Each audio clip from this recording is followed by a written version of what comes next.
Hey, it's Rob. Welcome to Horsehead Bookends for another Gaming Friday. Today, we're not just doing one or two, but I'm going to give you 3 quick playthroughs and reviews. First game we're talking about, Snowdonia Deluxe Master Set. So, if you want to see the quick playthrough and review, stay right here, and it will follow. The other 2 games that I will be talking about, Final Flictier, 4X dexterity game. I already did an unboxing of this and I'll put that video link below, but we're going to do a quick playthrough and review of this one. The link below for that is also. And then finally, Nanty Narking by Martin Wallace, a reskin of Discworld Ankh Morpork. Again, did an unboxing of this already. I will put the link for that below and also put the link for the playthrough below as well. But for now, we are going to talk about Snowdonia. Now, this was a Kickstarter with a ton of extra content in it. I didn't bag it on Kickstarter, but a buddy of mine was getting rid of it, so I picked it up because I keep seeing everyone talk about what a great worker placement game this is. Now, I've never played the original, knew nothing about this game. And then I started seeing that a lot of people are talking about it as it's a really good worker placement game. I'm a sucker for worker placement games. My buddy was getting rid of it. I had to get it. Have to check it out. So, the original game came out in 2012. And with the game, there was tons of expansions, tons of promos for the game. So what they did was they collected everything, put it into one box, put it up on Kickstarter, along with some new scenarios, some custom train cards by designers, and a solo mode with a bot del designed by David Turczi. If you play solo games, you know who this guy is. He makes some great solo Automa games. Probably the best I've played. They're fantastic. So anyway, Snowdonia takes place in Wales, and you are building railroadways? Seems pretty interesting. Like I said, I didn't really know much about the game until my buddy was getting rid of it, and I was like, alright, I really need to play this. So we're going to head over to the table. I'm going to set up for the solo mode, and we'll check it out. Now, I'm not going to show you how to play or teach you how to play because there are some videos online that do a way better job of it than I do. But you'll see me play a few rounds, and then we'll come back and we'll discuss it. So let's head over to the table. Here we are set up with Snowdonia using the bot del for a single player game. Now the object of the game is to build tracks all the way up to the top. Once the last track is laid, it triggers endgame condition, and the game it will be over shortly thereafter, and you score up, and whoever has the most points wins. Now, at the base of it, it is a worker placement game, and you have 7 options to choose from. You can collect resources, and the first player marker. You can remove rubble from cards. You can convert your resources. You can lay track. You can build buildings or get a train, which is right here. You can get a contract card, which will give you bonus points at the end of the game, and usually give you an extra option, a special effect right then and there. Or you can move your surveyor up the stations to the end, which also gives you endgame points. It's pretty easy the way the bot del works. You roll the die, and then you move up the little marker up the track, and the AI will do that action. Pretty simple. The bot del does have some little nuances when it comes to completing certain conditions, and when I come across one, I'll try to explain it if I remember to. Other than that, let's get started. The bot del always goes first. He has the first player marker, which I am going to try to take if I can.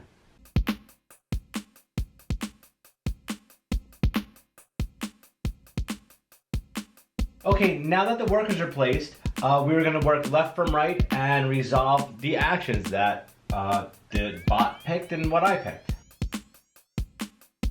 There's certain logic for what the bot takes when it picks the resources. So if it doesn't have a coal, it automatically gets a coal. If it doesn't have an iron ore, it automatically takes an iron ore. Or it has less than 5 iron ore, it takes an iron ore. And you just you go through the list again and figure it out, but I kind of have it memorized because I played it a few times. So the bot is taking 2 iron ore and 1 coal. We're now currently excavating at 2, so I am going to excavate 2 rubble off the first one. The bot though always excavates at 1 plus whatever the number is. I'm choosing to pick a contract card. I'm going to take this one right here, which gives me extra points for building, and it also says after all other excavation actions have been resolved, I may completely excavate the next space with rubble on it. Now I'm not going to use this now. You can only use it once, but I'm going to save it because I kind of don't want to excavate the one remaining here. I'd rather excavate at the station and try to get some points out of it. And that's it for round 1. See, it went super quick, super fast.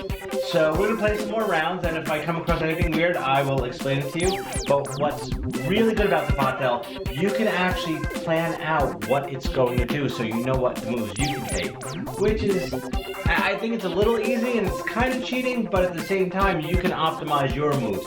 For example, I know next round, it can either, for its very first move, it's either gonna excavate, it's gonna lay track, or it's gonna excavate. So I really want that first player marker, so that's what I'm going for in the start of round 2.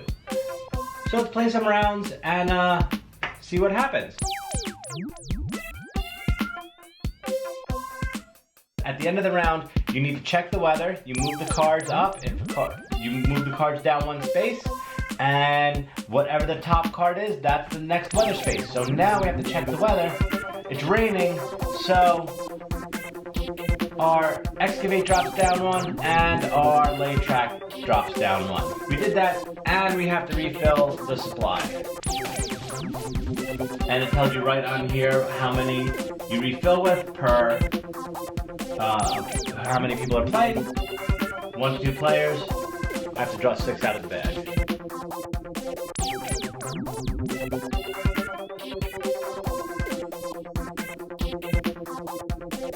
Okay, so now round 2 is over. The rounds go really quick, but also there are certain events. After you resolve all the events, there's certain things that you have to do for the bot that gain an extra point. We're going to resolve left to right.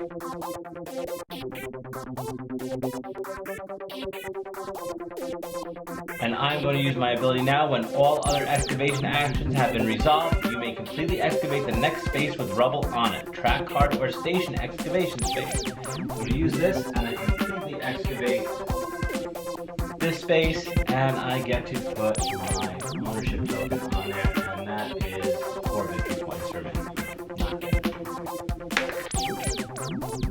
And the last thing I resolved, I am moving my surveyor up the mountain to the next station. Now, it seems like it's kind of just a pass turn, but at the end of the game, if you make it all the way up the top of the mountain, that's an extra 21 points. So, it's really not that bad. And now we have to check the weather, and it's fog. So, when it's foggy, we can't excavate and we can't lay track. So, a no on D and a no on B. If the bot does pick those, there are rules to resolve a non-action if it picks that, because if you were really playing real life against an opponent, they're not going to go there.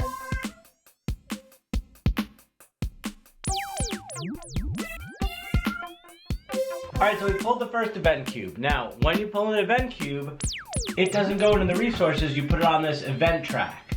And certain things happen when you pull the event cube. So the first one has an excavate action, and I believe, let me pull out the player aids. Like, the game comes with these player aids that are terrific. They break down the phases of the game and just different rule summaries, which are great. So remove all rubble from a number of spaces or cards equal to the current excavation work rate. So we have to remove, these get removed and nothing happens to that. And they go back into the general supply. That's done, and let's start round 3, I think. Wow.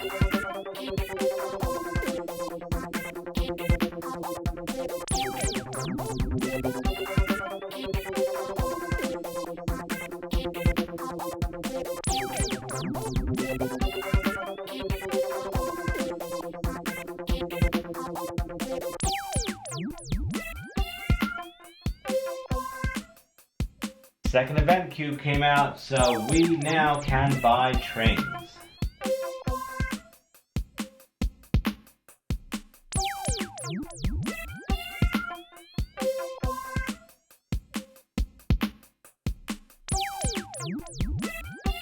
Next, I am taking a train. I am going to take this train right here.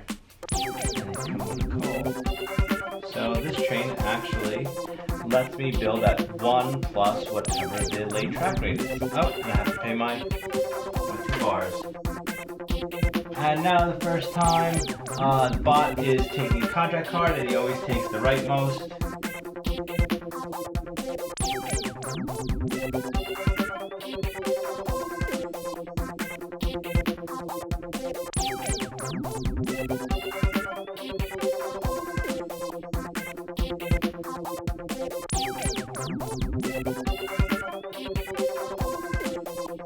So let's head back to the office and we will, let's talk about it. Okay, so that was Snowdonia by Tony Boydell, put out by NSKN Games. A lot of fun. I really enjoy it. It's about I would say it's a medium worker placement game, at least against the Boardgames, which I really liked. The one thing I did like, but I didn't like about it, is that you could see all the possible moves that your AI opponent could make. So you can kind of plan ahead for what you wanted to do, as almost to block them, or if you want to do that action first. So you can do that. Now, I think it makes the game a touch on the easy side in the beginning, because if you're playing against an opponent, you're not going to know what they're going to do. I mean, you can see what they have to do based on what they're trying to get, or how much rubble they cleared off, or how many resources they have. So you can kind of estimate or take a guess of what you think they're going to do and try to stop them if you want to do that first, but you don't have any way of knowing. So I think that was really my only issue with it. But other than that, I really enjoyed it. I like worker placement games. I find them easy to teach, and I also find them, most worker placements are a good gateway game for casual gamers. Maybe they've only played a game like Ticket to Ride or Settlers of Catan before, and they're looking for something a little more, but not like total mind melting like Anachrony or Feudum. But I do like it. I can't wait to teach some more people how to play it. I think it's a lot of fun. So I like the theme. I like the way it plays. I like the speed of the game. The decisions, you can get a little bit of paralysis just trying to figure out what you want to do first. The speed of the rounds go really, really fast, but it seems like the game actually takes a while because it doesn't end until you have to build all that track, which can take a while, especially if you hit a huge patch of foggy weather, which I hit now. I hit it when I previously played it, where you can't excavate, you can't lay track, and then it's just the game starts to crawl along, which it's not that I don't like it, but it kind of gets a little frustrating. Definitely check it out if you get a chance to. It's a lot of fun. Alright, so if you like the video, please give it a thumbs up. Also, please don't forget to click on subscribe to get notified whenever I upload new videos. Any questions or comments, or if you want to yell at me because I screwed something up in the game, which I know I did a couple times, that I either cut out of the video or I left it in. feel free to post below. Try to be a little nice. Or if there's something else you want me to discuss, or you want to see a different part of the game, because there's so much stuff in here, post below and let me know. Otherwise, talk to you later.